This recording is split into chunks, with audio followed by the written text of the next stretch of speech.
Hi everyone, and welcome to the Player Review channel. In this video, you'll find out which of the duo, Eriksen or De Jong, can strengthen your squad and in what aspects, who's worth your coins and fodder, and who isn't even worth your attention. As usual, we'll also look at some alternatives and recent SBCs to compare them with today's featured players. It's going to be engaging and fast-paced, so don't go anywhere. Let's start with the fact that both of our guys have unique body types, but Eriksen leans more toward the average, while De Jong is closer to the lean model. Christian stands at 182 centimeters and comes with a 5+5 combo on skill moves and weak foot. De Jong is 1 centimeter shorter and features a 5+4 combo. For Frenkie, the best chemistry styles are Shadow and Anchor. As for Eriksen, you'll want to use Engine even when playing him as a CDM. The average body type feels clunkier on the left stick. As for playstyles, the cards share a lot in common, but let's go through the key moments to determine which one stands out. Despite having identical pace stats, chemistry styles and acceleration types, De Jong felt better when accelerating and covering distance, both on and off the ball. Meanwhile, their interceptions are basically equal, so the intercept playstyle works well for both.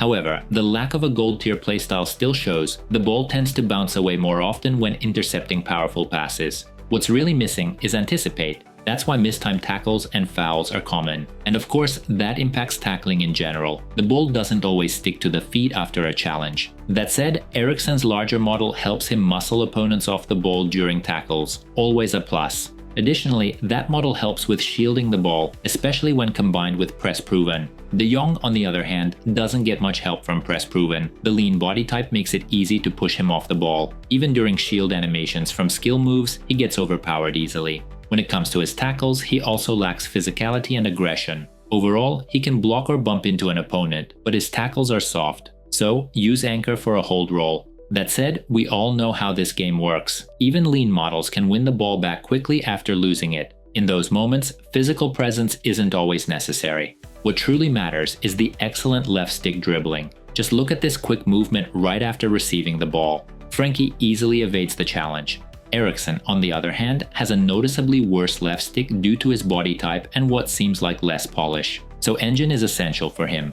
But as we know, both cards have 5-star skill moves. So besides standard dribbling, skill moves are crucial, especially for Eriksen's card. Also worth noting is the base technical playstyle. But honestly, Eriksen doesn't feel very agile or responsive with R1 dribbling, so it's better to rely on skills. Now let's talk about one of the most important playstyles. The gold finesse was the main reason we were excited to try this card. And you know what? That playstyle turned out to be the biggest letdown. His shots are hard to get used to. They either fly too high or straight into the keeper, and that's with precision shooting enabled. His 96 shot power and 94 long shots feel completely artificial. Just look at the slow ball speed here. Of course, in the penalty area, those shots are going in 10 out of 10, whether it's his right or left foot. And in general, if you get close enough to the edge of the box, the chance of triggering a powerful animation increases. It also helps to give Eriksen a running start before shooting, just like in this clip. Still, you want to get as close as possible to the box because his finesse shots are, to put it mildly,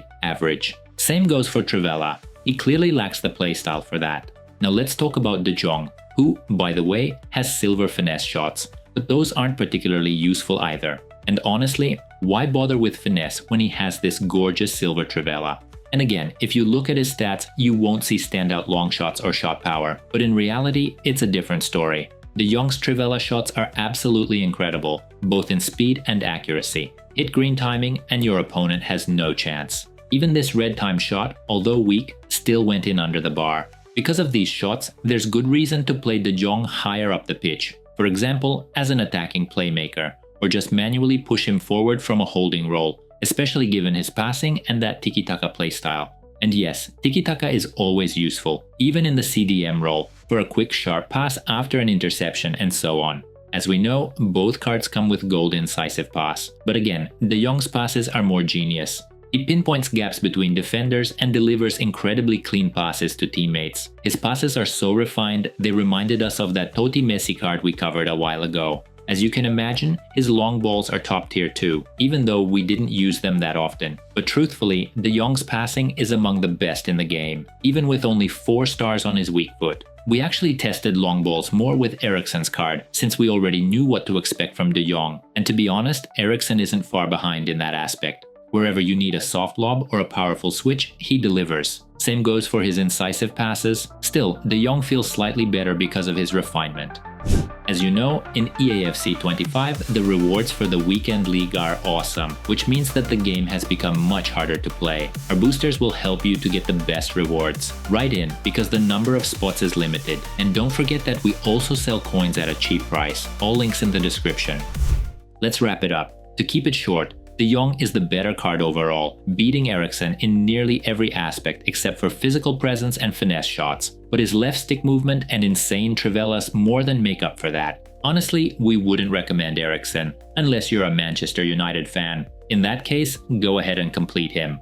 But Frenkie, we can confidently recommend him to everyone. That said, he's not a CDM in the traditional sense, so ideally, he should be paired with someone like Vieira or Gullit. At his core, De Jong is a playmaker, so even when using him in a holding role, make sure to constantly play through him. Let him carry the ball forward and create chances. On the ball, De Jong feels absolutely silky. Reminds us of Pirlo, except Frenkie is a clear upgrade over the Italian. And let's not forget, his card is dynamic. With Barca's strong chances in the Champions League, there's real upgrade potential. Even if he stays in his current form, he's still one of the best midfielders in the game. So yes, he's a definite worth it. And yeah, it's time to move on from his previous version, even if that one had maxed out passing. Trust us, you won't miss a thing. As we mentioned earlier, Pirlo falls short compared to De Jong, and so does Fantasy Guti, but that was kind of obvious. As for Odegaard, the comparison isn't as straightforward. If you unlocked him during the cup, you know how agile and responsive he feels. He's very similar to Frenkie, just left-footed. So you could run Odegaard on the left, Vieira or Gullit central, and De Jong on the right. But if we had to choose, we'd still go with Frenkie. He's slightly stronger and comes with intercept, which is always useful. Talking about Sawa, she's a different kind of midfielder. While Frenkie is all about finesse passing, Sawa excels at shielding the ball and has an even tighter left stick. She's better suited for manually carrying the ball forward. Would we replace one with the other? No,